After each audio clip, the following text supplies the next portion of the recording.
Sir, ethanol को अगर समझने की कोशिश करें कि हमारे देश में किस तरह से इथेनॉल बढ़ा है और वो क्या कुछ बदलाव ला सकता है हमारी अर्थव्यवस्था में।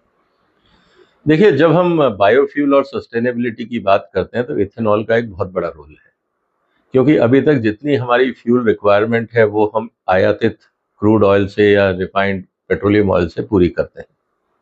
लेकिन इस समय हम जब सस्टेनेबिलिटी की बात कर रहे हैं और हम चाहते हैं कि किसानों को भी अच्छा दाम मिले, तो एक इथेनॉल जो अपने आप में एक फ्यूल के रूप में उभरा है, उसका हमारी आर्थिक स्थिति में और जो फॉरेन ट्रेड है उसमें एक बहुत इंपॉर्टेंट रोल है। तो इसीलिए एक क्लीन फ्यूल के रूप में, एक सेल्फ सस्टेनिंग सोर्सेज के रूप में, एक रिन्यूएबल के सोर्स में इथेनॉल काफी इंपॉर्टेंट रोल प्ले कर रहा है। सर, क्या कुछ वो चीजें हैं अगर हम देखें कि इथेनॉल को हम किस तरह से क्या एक इंफ्रास्ट्रक्चर किस तरह से तैयार कर सकते हैं, क्योंकि ये ऑटोमोबाइल से रिलेटेड भी है, फार्मर से भी रिलेटेड है, तो इन दोनों चीजों का एक वो बैलेंस कैसे बैठा है और डिमांड और सप्लाई को किस तरह से पूरा करके कोई फायदे की तरफ बढ़ा जा सकता देखिए, इथेनॉल क्योंकि एक रिच सोर्स ऑफ कार्बोहाइड्रेट है, तो इसमें से कार्बोहाइड्रेट से जब आपको इथेनॉल बनाना होता है तो आपको फर्मेंटेशन फैसिलिटी क्रिएट करनी पड़ती है, जिससे जो आपका कार्बोहाइड्रेट है वो इथेनॉल में कन्वर्ट हो। तो सबसे पहला इंफ्रास्ट्रक्चर तो है, जैसे आपकी क्रूड के अंदर रिफाइनरीज होती है, यहाँ पे भी इथेनॉल के जो प्लांट हैं, फर्मेंटेशन प्लांट्स, वो लगे और उनके साथ साथ इथेनॉल को प्यूरिफाई करने का जो रिफाइनरी लगती है वो लगेगी। दूसरा जो इम्पोर्टेंट चीज ये है, क्योंकि इथेनॉल का जो कंपटीशन है वो डायरेक्ट है मेज के अल्टरनेट सोर्सेज से, और मेज का जो सबसे बड़ा अल्टरनेट सोर्स है वो है एनिमल फीड में। जो मेज मेज जो है वो एनिमल फीड में भी जाता है। तो मक्का आपको चाहिए, अल्टरनेट आपको चाहिए, और दूसरा कार्बोहाइड्रेट प्रोडक्ट जिसको आप शुगर बोल सकते हो या शुगर केन बोल सकते हो, और तीसरा होता है आपका जो ग्रेन्स होते हैं, चाहे वो व्हीट हो, राइस हो, जो भी हो। लेकिन हम जो ब्रोकन राइस है, जो ह्यूमन कंजम्पशन में काम नहीं आता, हम उसको इस्तेमाल करते हैं। लेकिन इन तीनों का ही, चाहे हम शुगर केन बोले या शुगर बोले, या हम मक्का बोले या ब्रोकन राइस बोले, इन तीनों के फूड अल्टरनेट यूज भी हैं। तो जब आप इथेनॉल को प्रमोट करते हो तो आप रॉ मटेरियल जो फूड के लिए जाना चाहिए उसके लिए आप कंपटीशन क्रिएट करते हैं। कंपटीशन जब क्रिएट होता है अल्टरनेट कंजम्पशंस के लिए, तो ये किसानों के लिए तो बहुत अच्छी बात है, क्योंकि उनके माल को खरीदने वाले पहले अगर एक व्यापारी था तो अब दो हैं, और उसमें जिसमें ज्यादा पैसा मिलेगा उधर किसान डाइवर्ट कर देगा, तो किसानों के लिए तो अच्छी बात है। लेकिन चैलेंज आता है आपका फूड सिक्योरिटी को लेकर। अगर मान लीजिए इथेनॉल का रेट ऑटोमोबाइल्स के अंदर ज्यादा मिल रहा है, तो फूड में या फीड कंजम्पशन में क्यों देगा कोई? तो आपका चैलेंज आएगा कि रेट बढ़ेंगे, जैसा इस बार हो रहा है। इथेनॉल में बहुत सारा मक्का जो है वो इथेनॉल प्रोडक्शन में जा रहा है। उसका असर ये हुआ कि पोल्ट्री फार्मर्स को, और वो भी किसान है, इस समय जो मक्का कहीं 20-22 रुपए हुआ करता था, अब 27-28 रुपए हो गया। उससे पोल्ट्री की कॉस्ट ऑफ प्रोडक्शन बढ़ गई। जब कॉस्ट ऑफ प्रोडक्शन बढ़ गई तो किसान कहता है यार बहुत महंगा हो गया, अब चिकन की डिमांड कम हो रही है क्योंकि वो भी प्राइस सेंसिटिव है। तो जो पोल्ट्री का किसान है उसकी आमदनी में फर्क आ रहा है, एक चैलेंज। दूसरा, जब आपकी कॉस्ट ऑफ प्रोडक्शन पोल्ट्री की बढ़ जाती है तो आपका जो पोल्ट्री के प्रोडक्ट्स हैं अंतरराष्ट्रीय मार्केट से वो इंपोर्ट होने शुरू हो जाएंगे। तो आपके पोल्ट्री सेक्टर को दोनों तरफ से चोट पड़ेगी। एक तो रॉ मटेरियल महंगा हो गया, और दूसरी तरफ इंटरनेशनल प्रोडक्ट जो सस्ता है उससे कंपटीशन शुरू हो गया। तो जो आपके आज करीब 1.25 से 1.5 लाख करोड़ की जो पोल्ट्री इंडस्ट्री है उस पर दबाव बढ़ रहा है, वो वायबल नहीं रहेगी। वो वायबल नहीं रहेगी तो फिर रूरल अनएम्प्लॉयमेंट क्रिएट होगा। आज भी करीब ज्यादा नहीं तो 50 लाख से 1 करोड़ लोग डायरेक्टली पोल्ट्री में इन्वॉल्व हैं। उनके रोजगार का क्या होगा, उन परिवारों का क्या होगा? तो ये एक बहुत कॉम्प्लेक्स सिचुएशन है, इतना आसान नहीं है कि हम ये बोल दें कि इथेनॉल अगर आ गया तो सब ठीक हो जाएगा। हाँ, इथेनॉल अगर आ रहा है तो मुझे लगता है कि हमें प्रोडक्टिविटी पे ध्यान देना चाहिए। उदाहरण के लिए आज हमारा एवरेज प्रोडक्टिविटी 3 टन के आसपास है मक्का में, दुनिया में 6 है।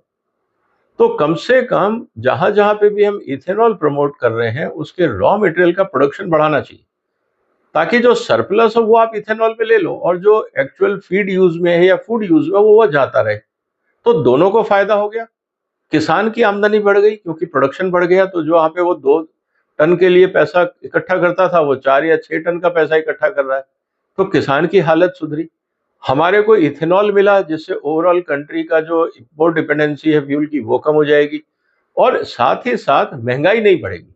जिससे पोल्ट्री का किसान या जो कंजम्पशन में जा रहा है मक्का या अनाज या चीनी, उस पे प्रभाव नहीं आएगा, तब स्थिति अच्छी रहेगी। लेकिन सिर्फ हम ये कहें कि हम इथेनॉल पे फोकस कर रहे हैं और इथेनॉल के रॉ मटेरियल की प्रोडक्टिविटी पे फोकस नहीं कर रहे हैं, तब ये चुनौती बहुत गंभीर हो जाएगी।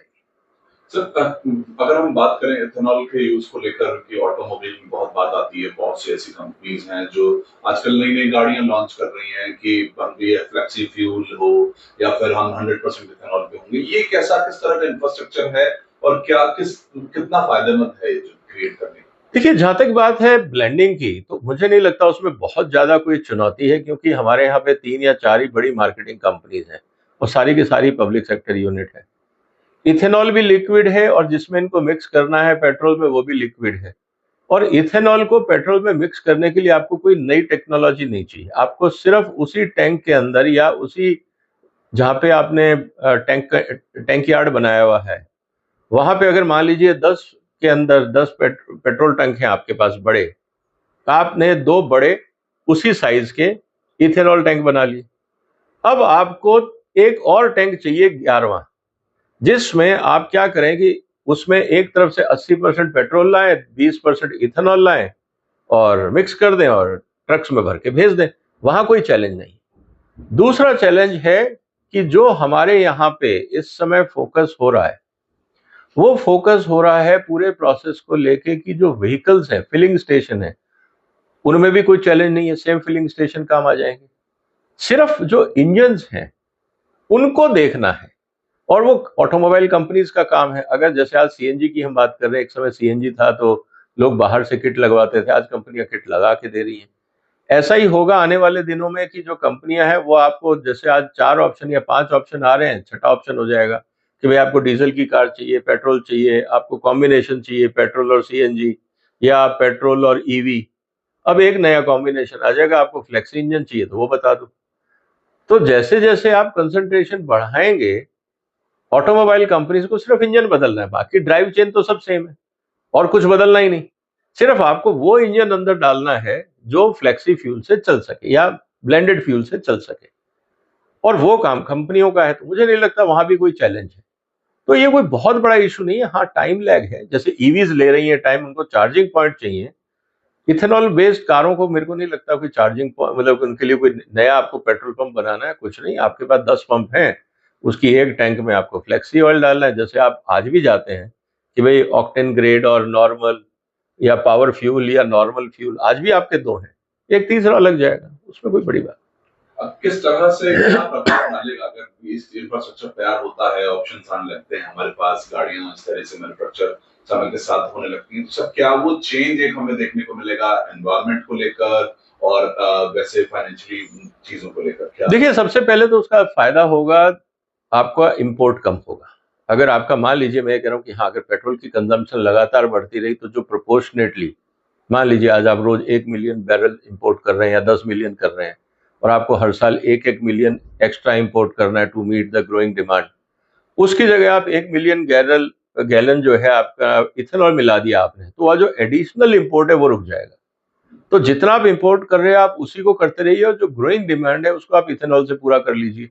एक चॉइस अगर हम कर सके तो, उसके लिए डिपेंड करता है रॉ मटेरियल हमारे पास कितना है, एक बात है। दूसरा, जहां तक बात है किसानों को फायदा होगा डेफिनेटली, क्योंकि किसानों के लिए 2 ऑप्शन कि अगर मान लीजिए मुर्गी वाले उनको सही रेट नहीं दे रहे हैं, इथेनॉल वाले दे रहे हैं, तो सप्लाई वो इथेनॉल को दे देंगे, तो किसान को फायदा है। चैलेंज जो आएगा वो 2 लेवल पे आएगा। एक है फूड सिक्योरिटी, कि क्या हम फूड सिक्योरिटी को एश्योर कर पाएंगे। ऐसा तो नहीं है कि फूड इन्फ्लेशन बहुत तेजी से बढ़ जाएगा। उसके लिए जरूरी है कि हम फार्मर्स की प्रोडक्टिविटी इंप्रूव करें। तो इसको, जो इथेनॉल को अगर हम आइसोलेटेड वे में पॉलिसी बनाएंगे तो ये खतरनाक है। लेकिन अगर हम इथेनॉल के साथ एग्रीकल्चर प्रोडक्टिविटी को इनबिल्ट करें और उन कंपनियां जो इथेनॉल का काम कर रही हैं उसको मैंडेटरी करें कि आप कॉन्ट्रैक्ट फार्मिंग करके किसान से अपना माल उगवाइए, हमें कोई दिक्कत नहीं, तब मेरे को लगता है कि सबका फायदा होगा। क्योंकि वो कंपनियां फिर टेक्नोलॉजी लेके आएंगी। आज एकड़ में जहां 2 टन हो रहा है 4 या 6 हो, उनका फायदा है। किसान का फायदा है, जहां पे उसको मान लीजिए 1 टन का 20,000 रुपए मिलता था, आज उसी खेत में से अगर 6 टन हो जाती है तो उसको 1,20,000 मिलेगा।